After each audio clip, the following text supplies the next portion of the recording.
이마에 컴플렉스가 있는 분들이 생각보다 많거든요. 이마의 특정한 부분이 꺼져 있거나 볼륨감이 없는 경우에는 가장 효과적인 방법은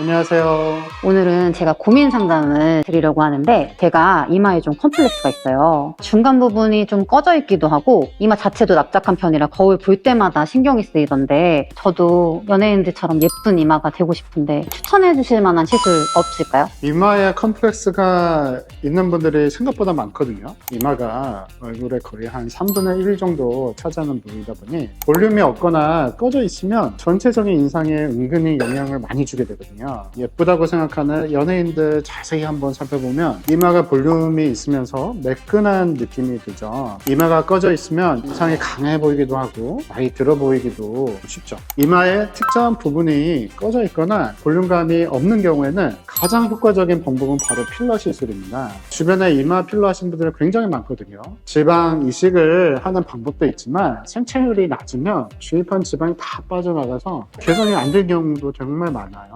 주입할 지방을 확보하기 위해 지방 채취 과정이 필요해서 번거롭기도 하죠. 혹시 통증은 어느 정도일까요? 이마 필러를 할 때 신경 차단술을 하게 되면은 이마 필러 할 때는 통증이 하나도 없습니다. 치과를 갔을 때 신경 치료를 하면서 치료하기 때문에 통증 없는 것처럼 생각하시면 됩니다. 이마 부위가 되게 넓잖아요. 필러 주입량은 어느 정도 될까요? 개개인마다 정말 다르고요. 하지만 기준이 필요하거든요. 이마를 한 3분의 1 등분으로 또 나누고 3분의 2 정도를 채워야 되는데 중앙 부분과 이 외측 부분을 또 생각해야 되거든요. 전체적으로 생각하면은 한 4cc에서 또 5cc. 5cc의 기준은 헤어라인에서 끊기는 경우가 있거든요. 이마와 헤어라인에 경계가 생기면 또 예쁘지가 않아서 자기 이마처럼 하려면은 헤어라인 뒤쪽까지 넣어줘야지 좀 모양이 예쁘게 나오거든요.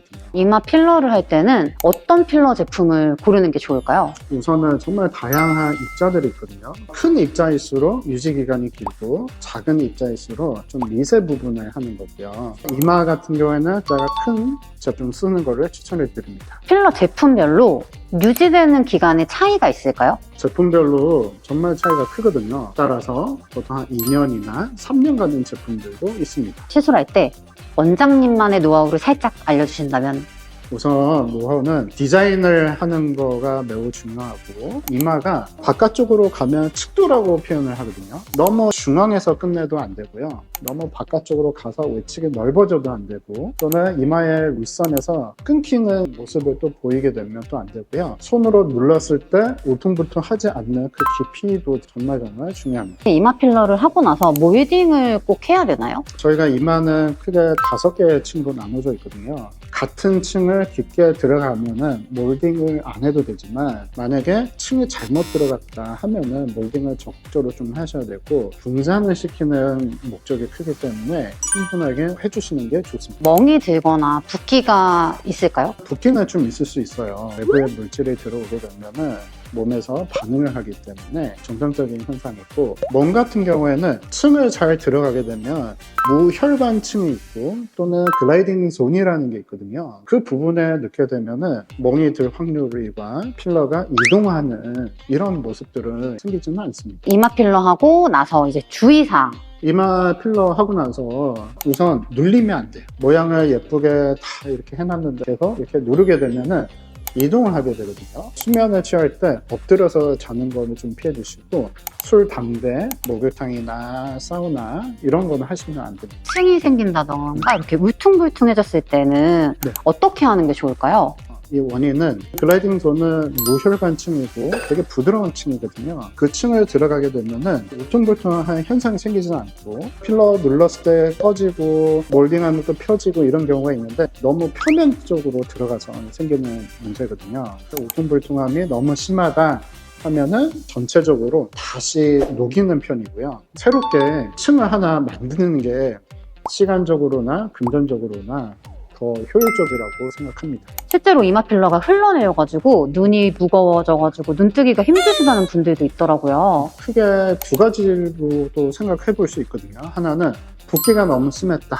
이런 경우에 좋기 때문에 무거워지는 경우도 있고, 두 번째는 이 구역이라는 게 되게 중요해요. 이마라는 구역이 있고 눈꺼풀 아래에 구역이 있거든요. 구역 사이에는 커스 마지날리스라는 막이 있어요.